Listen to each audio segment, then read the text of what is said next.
Yo, yo, yo, yo, yo, yo. What's good, everybody? It's your boy JTR, opposite from the norm. Before I get started, make sure y'all smash that like button. Make sure you share, and definitely make sure you subscribe. Put something in the comments, cause I'm gonna ask a couple questions.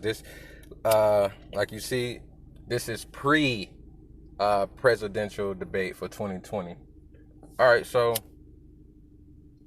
I just want to speak on a few things. You know what I mean? Hopefully, y'all be able to check this out before. Maybe even come back and check it out. Uh, I just want to talk about the fact of this election race.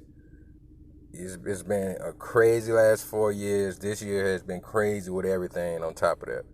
And I want to say this for everybody that's on the fence, in the middle, this is a time for us to really analyze what's going on. We see the bullshit in both sides, I think more so than ever in our lifetime, in the last couple decades. So this is a time to really analyze what Joe Biden says and analyze what 45 says. And we also got to think about the fact that, man, on one side, Biden is saying shit that don't make no sense. And on the other side, we seen what 45 has done for the last 4 years, and he's fucked up tremendously. So the thing is, all right, with Biden, is he gonna come in and do a better job? We don't know. Trump, we all know he been fucking up. If God forbid if he was to win again, would it get worse? Because we got to realize something. He has made this situation and not did good in his presidency good enough to where he's done so terrible that he has beaten out the Great Depression. I want y'all to really, really consider that. Not saying don't vote for him or whatever you're going to vote for. I'm just putting these things out here for us to think about. In the Great Depression, it was 25 million jobs lost. Under the pandemic, under his administration, it's been over 50 million jobs lost in this country. 50 million. It is actually worse than the Great Depression. Worse.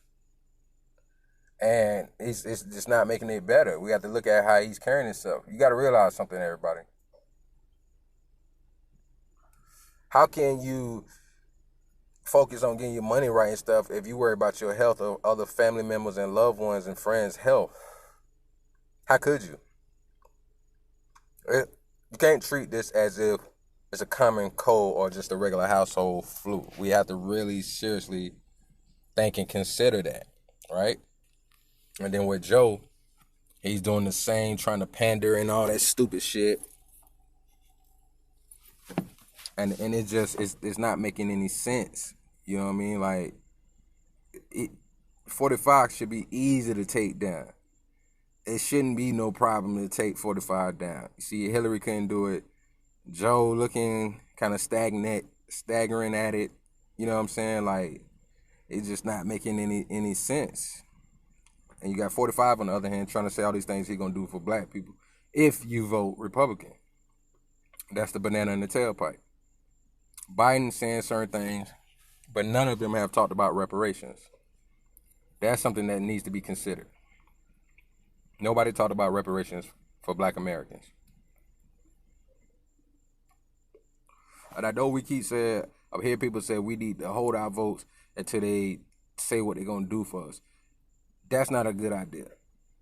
Because I said countless times, even if you vote for somebody because they say something good, you still have to hold them accountable to do it. Black people are the only people in this nation that will want to hear something good, vote somebody in, then when they don't do what they're supposed to do, we say, oh, we just gonna hold our votes this time. They're gonna do what the fuck they gonna do. You can hold your votes all you want to, bro. They still gonna do whatever the fuck they wanna do. Regardless of who's in office, you have to hold them accountable. It don't matter, independent, Republican, Democrat, you still have to hold them accountable. And I'm so sick and tired of, I love my people, but I'm so sick and tired of the stupid, brilliant, idiot thought process that we have. Like, that's gonna matter. They don't need our 40 million votes. They still can win. They don't need it. Ain't nobody hardly vote for 45. Electoral vote still put him in there. Black people didn't really vote for him. What, 7%? If that? 3 or so, it's low. And you mean to tell me you think that's gonna help? How? It's ways to get things done. If we need to be thinking us first. And this is the thing that the rest of the people in this country got to realize.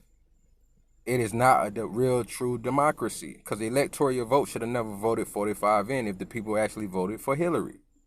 It makes no sense.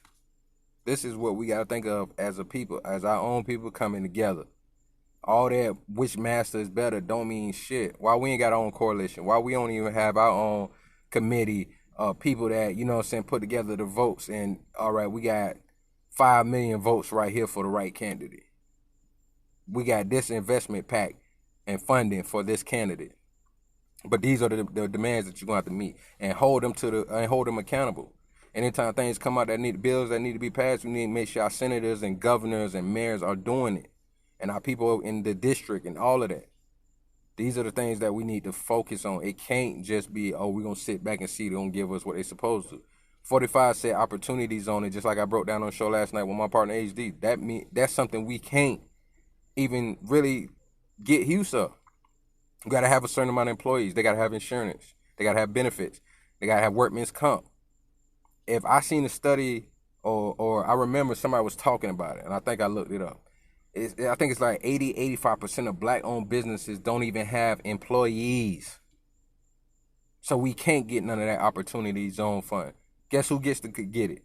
Any corporation that's in your community that has a business. So McDonald's, Wendy's, Walgreens, CVS, Walmart, they can get some of that opportunity funding. All the real estate people, the banking, they can get that money because they in our communities. Why you think they'd be able to build up and look so beautiful when they first come to our community? Excuse me for that, y'all. Why you think they can build up when they come to our communities and do their thing? This whole, we got to start running businesses the way they're giving us jobs and helping us in our community. Fuck that. I don't care what job you work. I don't care if you're making $6, $7 an hour. If you ain't putting your money towards something that's going to be progressive for at least your household, it don't matter. They gonna fuck us over anyways. Whoever wins, if you ain't gonna hold their feet to the fire, it does not matter. So these are the things that we need to analyze. Because a lot of people don't care for Biden, a lot of people don't care for 45, me included. But this is what we need to analyze: what they say and how they gonna do so-called what they do for our votes, and hold them accountable. That's what you got to do. My bad, y'all. For some reason, when I try to do a show, that's where everybody want to start doing their own shit and then send notifications. I'm about to turn that shit off. It's annoying. But I just want y'all to pay attention and analyze what they say and what you can do. And one more thing before I get out of here. With 45 saying the mail-in ballots is going to be a bad thing because Democrats going to try to do something sneaky and crooked, is bullshit, because the last time that happened was around, I believe, 2002 or 3 when George Bush Jr. was running for office for his second term. For some reason in Florida, even though we all went out to vote, for some reason, our ballots got cast aside. So guess what? Bush Jr. was not supposed to win that second election. Actually, John Kerry was. But they got away with that bullshit. They buried the ballots. If y'all seen Scary Movie 4, they made fun of that shit. Said this is where they actually put the Florida votes. So I think the one good thing about the home ballot is you don't have to be around people if you're not comfortable. I ain't comfortable with it.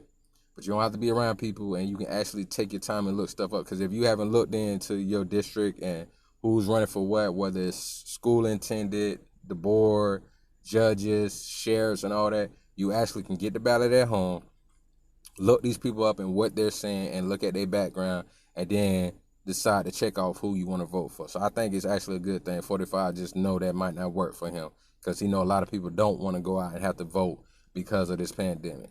So that's bullshit. But make sure y'all like, share, comment, and subscribe. Make sure you like while you checking this out. But you know what I'm saying, we're going to see what's going to happen. It's about 30 minutes left before the presidential debate goes on. Like I said, y'all just pay attention, look and see what they talking about, and analyze it. This your boy JT, opposite from the north. Like, share, comment, and subscribe. I'm going to get back with y'all after the presidential debate is over. I'm going to watch it myself. Chill.